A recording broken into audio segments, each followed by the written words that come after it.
In a world that had forgotten its maker, the sound of laughter turned into the echo of wickedness. The earth groaned beneath the weight of human corruption. No one remembered the Creator anymore. No one, except one man. But Noah found grace in the eyes of the Lord. Genesis 6:8. In a time when sin filled every heart, when the skies were silent and the ground dry, heaven whispered a secret to a single soul, a man who still listened: Noah. The world was filled with violence. Men rose against one another. Greed and cruelty were their daily bread. Children mocked the old, and idols of stone replaced the living God. The stars themselves seemed to hide their faces at night. In the midst of that corruption, Noah, a man of faith, humbled and upright, walked with God. Every day, as others chased after wicked pleasure, Noah knelt and prayed. His neighbors laughed. They called him strange, foolish, old-fashioned. But Noah's ears were tuned to a different voice, the voice of the Creator. Then, one evening, as the sun dipped below the horizon, the air grew still. The ground seemed to hold its breath. And the Lord said to Noah, "The end of all flesh has come before me, for the earth is filled with violence.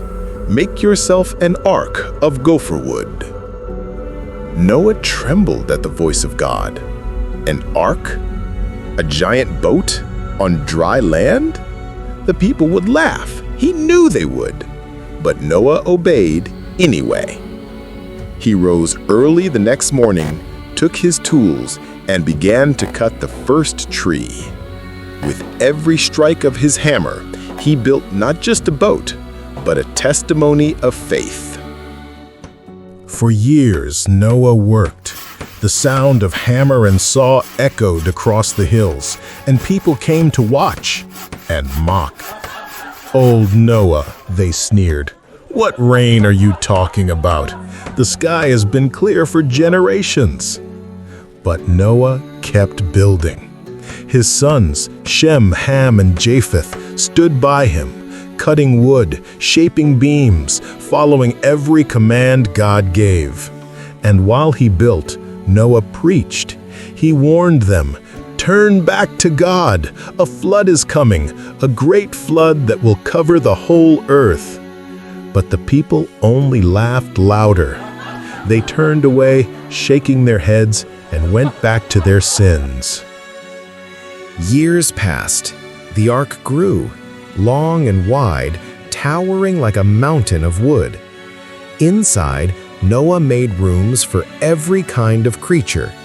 He lined it with pitch to make it waterproof, just as God commanded. The people thought it was madness, but no one knew the day of warning would soon end. Then one morning, as the air shimmered with heat, something strange happened.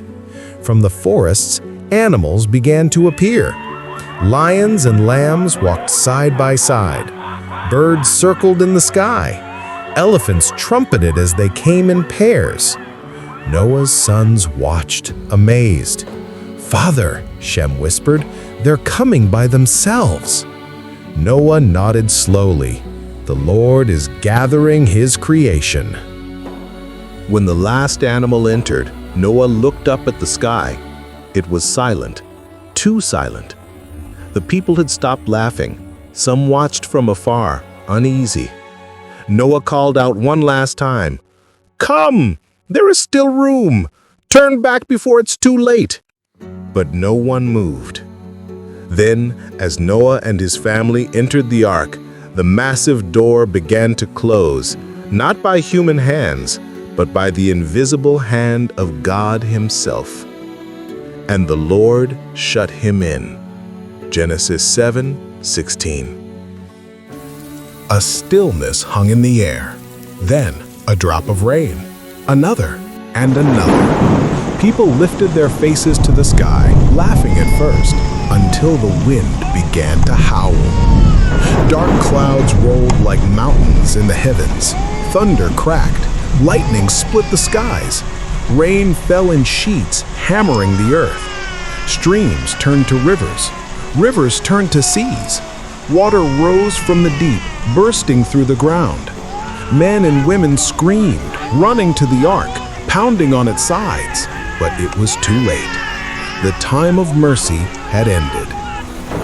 The ark rocked violently, lifted by the rising waters. Inside, Noah prayed as waves crashed against the wooden walls. Animals cried out. Children clung to their mothers. And still, the rain fell for 40 days and 40 nights. The mountains disappeared beneath the waves. The world that once laughed at Noah was now silent, swallowed by the flood. But in the midst of the storm, the ark floated safely. God remembered Noah. After many months, the rain stopped. The waters began to sink. The ark came to rest on Mount Ararat. When Noah stepped out, the air smelled fresh, like the first breath of a newborn world. He fell to his knees and built an altar, offering thanks to God. And the Lord set a rainbow in the clouds. I have set my bow in the cloud, and it shall be a sign of the covenant between me and the earth. Noah looked up at the shimmering colors and smiled through tears. A new world had begun, and grace had triumphed over judgment. But in the midst of the storm, the ark floated safely. God remembered Noah. From the faith of one man, humanity began again. The story of Noah reminds us, even when the world grows dark, one obedient heart can still bring light. And when storms rise, those who walk with God will always find safety in His ark.